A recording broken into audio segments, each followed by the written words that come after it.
montrer un petit peu l'environnement du laboratoire.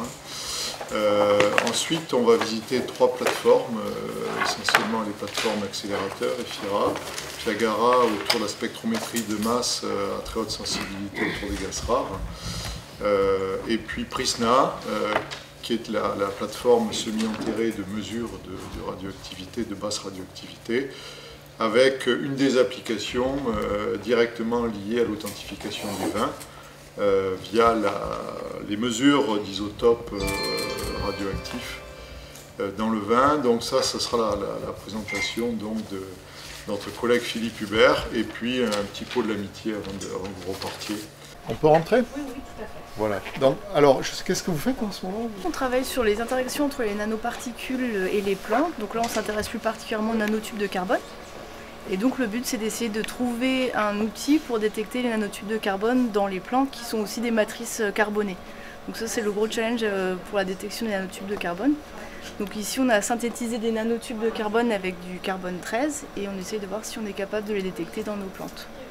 Et donc le but, c'est d'étudier un peu s'il y a des risques de transfert à la chaîne alimentaire et jusqu'à l'homme. En tout cas, je vous avais pas vu, bienvenue. On croise les doigts alors sur le carbone 13, mais c'est pas facile. C'est juste un test de faisabilité. Et si ça marche, après on passera avec un vrai, carbone 13, c'est un très bon proposal. L'objectif de détecter le carbone 13, c'est un marqueur en fait. C'est l'assimilation alimentaire, c'est ça? La plupart des nanotubes qu'on retrouve dans l'environnement, ils sont plutôt carbone 12. Mais oui. Du coup, ici, en synthétisant exprès des nanotubes au carbone 13, on espère pouvoir les détecter. Parce qu'au carbone 12, du coup, on se retrouve avec la même composition que notre matrice biologique. Et c'est encore plus compliqué du coup, pour les détecter. On entend sûrement parler du carbone 14 pour la datation. Au carbone 14, après c'est très contraignant au niveau de la manipulation. Nous, on fait de la datation avec des horloges, par exemple cosmochronologiques, sur les isotopes des gaz rares. Ça fait 30 ans qu'on fait ça au labo et Bernard Lavielle, dans la plateforme de Piagara, va peut-être vous en parler. On va peut-être essayer on est dans un environnement un peu plus agressif. Ce qu'on entend, ce sont les pompes primaires qui sont assez bruyantes. La plateforme EFIRA est une plateforme de faisceau d'ion, donc qui est basée sur un accélérateur de particules associé à des lignes de faisceaux spécialisées. Cette plateforme est une plateforme interdisciplinaire qui a vocation à fournir des techniques et des faisceaux dans le domaine de l'irradiation, dans le domaine de l'imagerie, à l'échelle microscopique, imagerie chimique, dans le domaine de l'émission des neutrons, au service de thématiques très larges, qui sont des thématiques de physique fondamentale. Notamment, l'émission de neutrons nous permet de faire des mesures de section efficace neutronique pour le domaine du cycle électronucléaire. Nous travaillons sur la fourniture de données très amont pour le calcul de nouveaux cœurs génération 4. Nous travaillons également dans le domaine de l'incinération des déchets, notamment des actinides mineurs. Sur les domaines plus interdisciplinaires, nous travaillons dans le domaine de la biologie, où nous faisons de la radiobiologie à partir des faisceaux d'ions, étude des mécanismes d'interaction de ces ions, typiquement des protons, des alphas, sur des lignées cellulaires. Et on étudie de manière très précise avec des techniques qui permettent de s'intéresser à des cellules individuelles. Et donc on peut à ce moment-là étudier des mécanismes de dommage au niveau de l'ADN, des mécanismes de réparation, tout ça en couplant des techniques de laser évoluées, notamment des lasers confocaux qui sont directement sur les lignes d'irradiation et qui permettent d'étudier ces mécanismes-là dans la trace des ions. En matière d'imagerie, nous avons la possibilité sur des lignes focalisées, dites micro ou nanofaisceaux, nous avons la possibilité de faire de l'imagerie au niveau de cellules individuelles. On peut faire également de la tomographie et là, on s'intéresse à des problématiques qui sont liées à des expositions environnementales. Typiquement, l'innocuité ou pas de nanoparticules qui sont de plus en plus utilisées dans la vie courante, des expositions aux métaux, et puis des études qui peuvent être liées à des mécanismes biologiques plus fondamentaux. Enfin, avec cette plateforme, on s'intéresse à des aspects qui sont des aspects de développement de matériaux.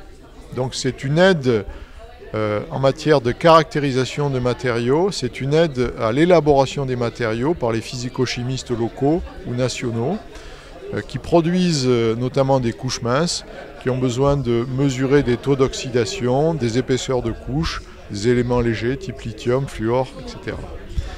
Donc cette plateforme est ouverte à des équipes de recherche locales, des équipes nationales, également des équipes européennes dans le cadre de programmes européens. On a eu 3 programmes infrastructures européens à ce jour et donc on accueille ces équipes-là sur le site. Enfin, on a une cellule de transfert de technologie qui effectue des prestations pour les entreprises dans des domaines très divers. Ça peut être de l'aide à l'élaboration des matériaux, j'en ai déjà parlé, mais ça peut aller jusqu'à de l'irradiation dans les domaines nucléaires. Et un des thèmes qui a été développé plus récemment, c'est la qualification d'instruments pour la radioprotection qu'on anime à mettre, parce qu'on est maintenant un centre avec une référence notamment en matière d'émissions gamma. On va être centre de référence secondaire qui permet donc de calibrer en fait des instruments de mesure. Alors sur la partie neutronique, on a des relations fortes avec l'IRSN, ce qui nous permet également d'avoir une métrologie qui est appuyée appuyée par l'IRSN dans le cadre d'un couplage avec une plateforme qui est la plateforme Amande de Cadarache, plateforme du laboratoire de mesure, le LMDN, qui est le laboratoire de métrologie des neutrons, donc qui est, elle, une plateforme de référence nationale. Donc on raccorde en fait sur ces références-là.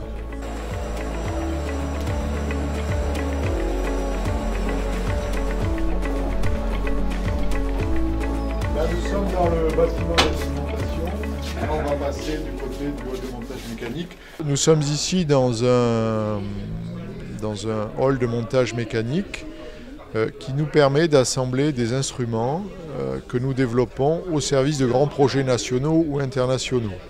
En particulier, ce que vous avez pu visiter cet après-midi, c'est le développement d'un séparateur haute résolution qui va être installé au Grand Accélérateur National d'ions lourds à Caen, qui est le projet Spiral 2, dans le cadre du projet Spiral 2, qui est le projet majeur de physique nucléaire en France et qui est un projet européen. C'est l'un des 2 ou 3 projets européens avec FER et SPES en Italie. FER, c'est en Allemagne, au GSI à Darmstadt. Donc nous avons en charge de développer des instruments de haut niveau qui vont permettre, dans le cadre des nouveaux faisceaux radioactifs qui vont être accessibles auprès du projet Spiral 2 au Ganil, de purifier les faisceaux d'ions qui vont pouvoir être étudiés, notamment purifier et séparer certains isotopes avec des durées de vie très courtes, qui sont des isotopes radioactifs, et de cette manière-là, pouvoir étudier des radioactivités extrêmement rares, qui nous permettent, au-delà de la découverte de la radioactivité en elle-même, ce qui est extrêmement important pour faire avancer le front de la connaissance, qui nous permettent d'étudier, au-delà de ça, des mécanismes et surtout d'étudier la structure des noyaux et apporter de nouvelles briques à la connaissance du noyau atomique. Oui. Il se mettra de la disposition.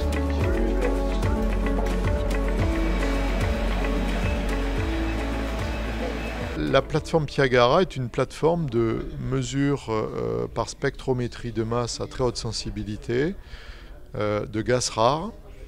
Alors, c'est une plateforme qui a été mise en place depuis quelques années sur la base d'une compétence qui a été développée depuis plus d'une trentaine d'années dans le laboratoire, qui a commencé sur l'utilisation d'horloges cosmochronologiques pour dater des météorites. Donc l'idée, c'est d'utiliser des différents isotopes de gaz rares en regardant l'évolution de ces isotopes dans les matières, dans les matériaux, de manière à pouvoir dater.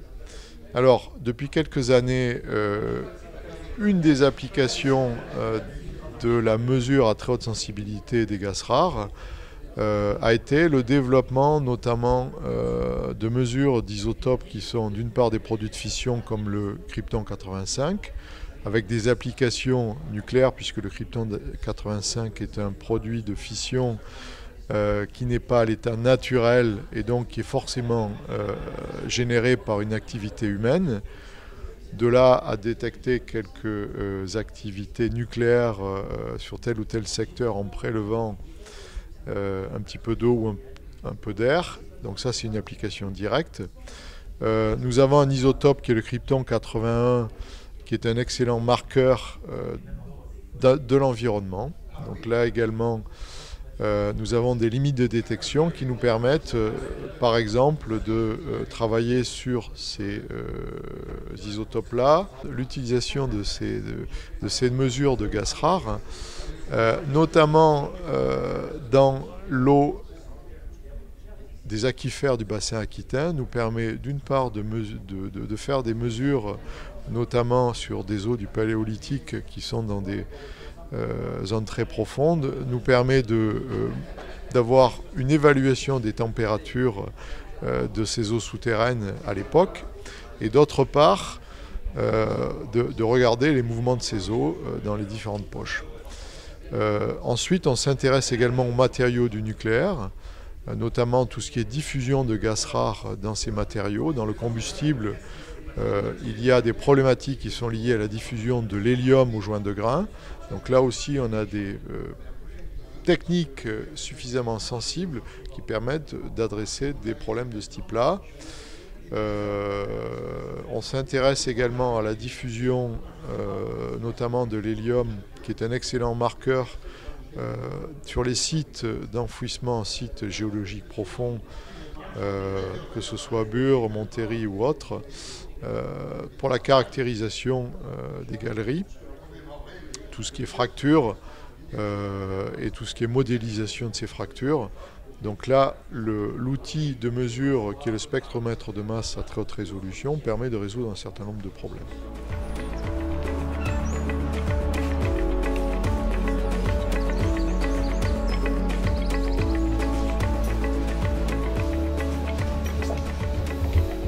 La plateforme Prisna est une plateforme de mesure de basse radioactivité qui a été mise en place en 2010 sur la base d'une compétence qui a été développée depuis plus de 25 ans au niveau du laboratoire dans le cadre des études qui ont été menées sur la particule qui est encore relativement méconnue, qui est le neutrino.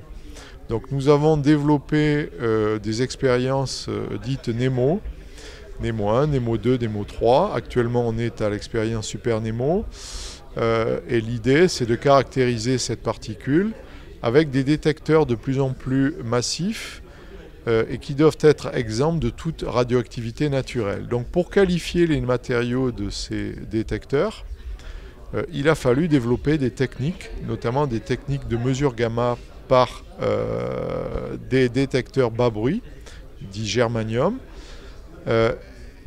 Et une fois que ces détecteurs ont été développés pour la physique fondamentale, l'application a été menée, notamment vers l'authentification des vins, à partir de la présence ou pas d'espèces, notamment de produits de fission, donc d'espèces radioactives qui sont des produits de fission émetteurs gamma, le plus connu étant le césium-137.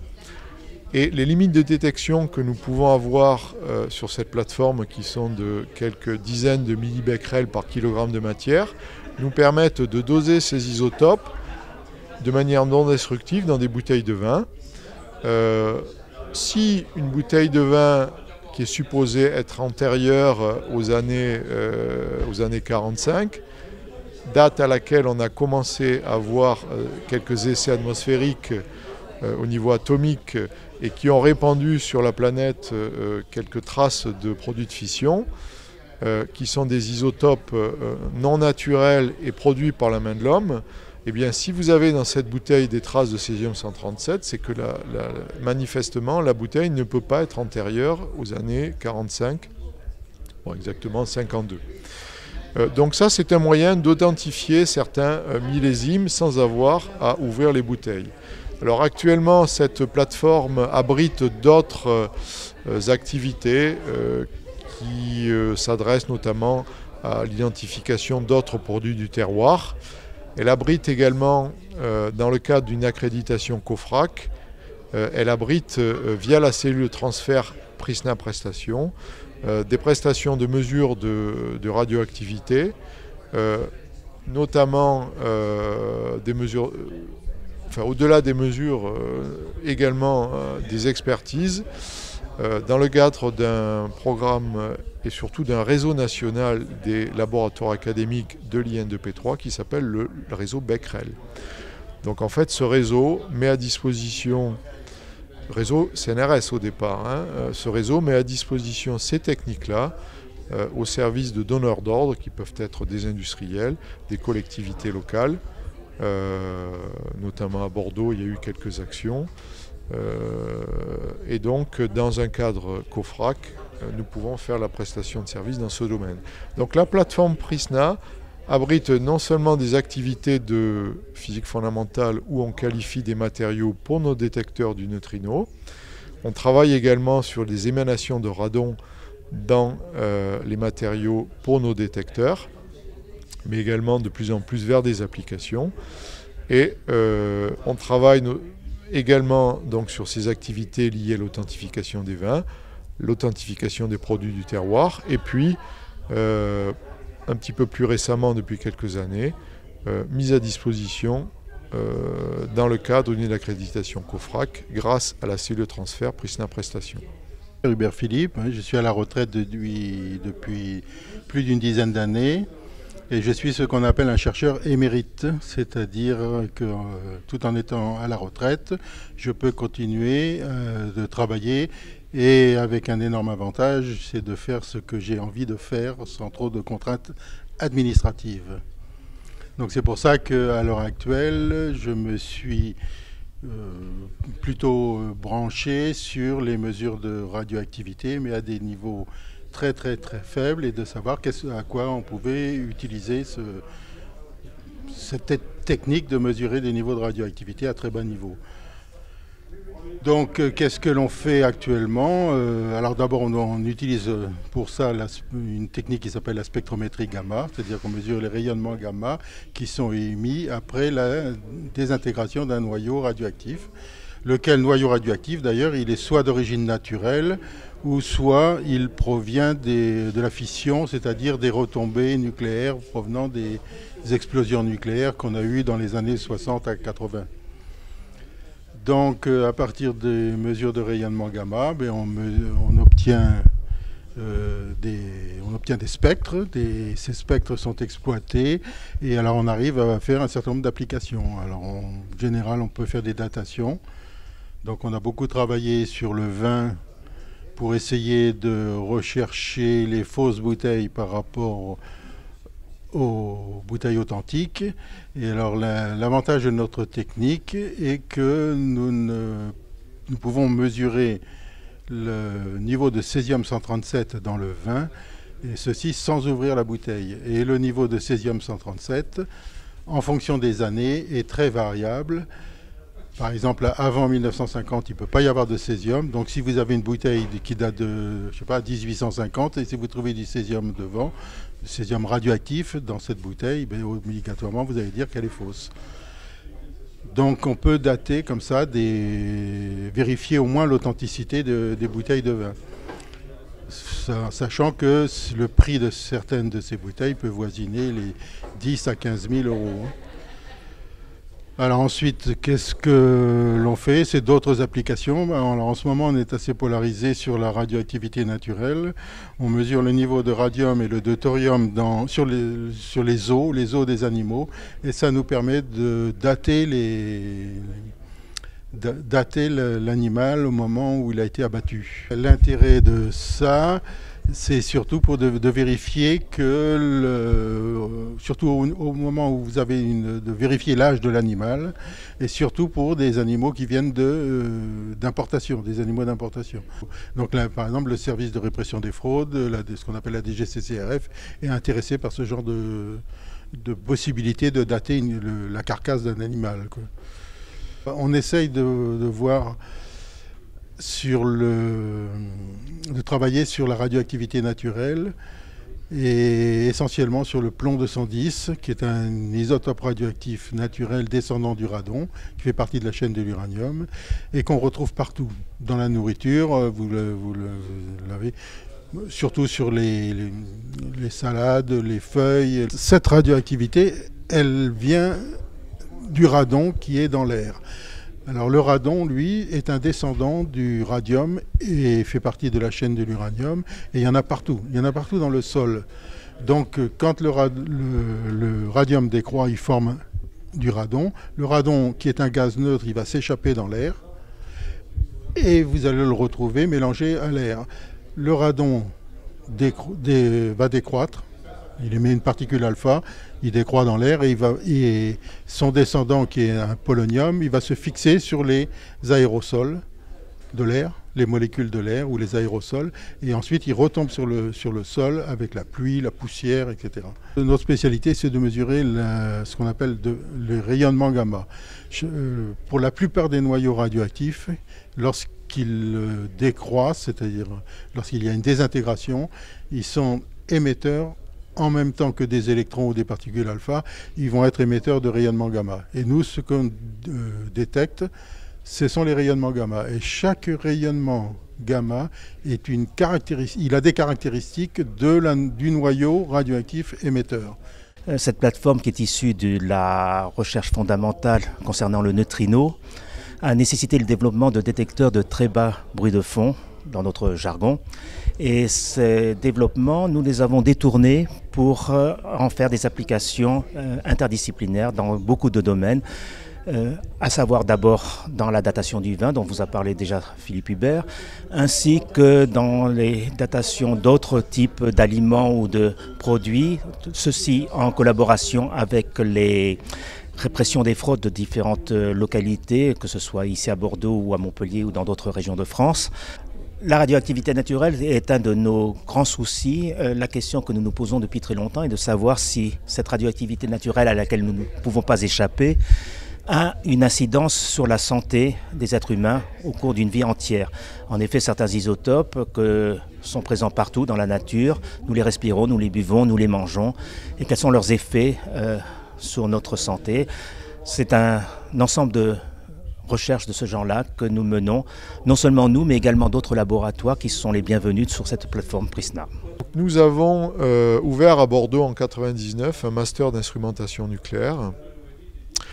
Sur le constat, donc c'est un master professionnalisant, master 1, master 2, donc bac plus 5, sur le constat selon lequel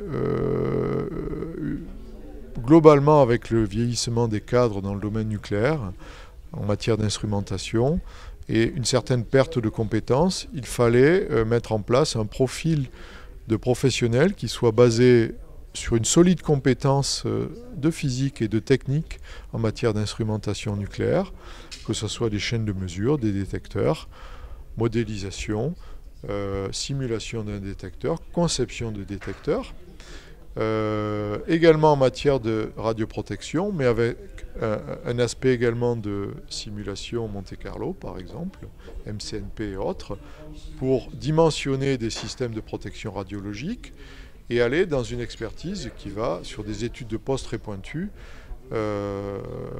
avec une très bonne connaissance des chaînes de mesure qui sont utilisées dans ce domaine-là.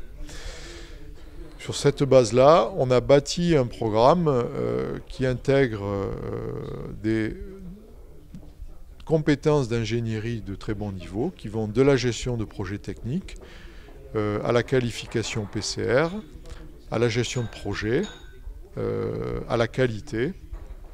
Et on a des étudiants extrêmement actifs dans le domaine, qui sont vraiment des acteurs de leur formation, qui n'ont aucun problème pour trouver un emploi la plupart en CDI, et les chiffres d'insertion que l'on a 3 mois après la fin du master, c'est quasiment 100% d'insertion professionnelle dans le tissu industriel du nucléaire.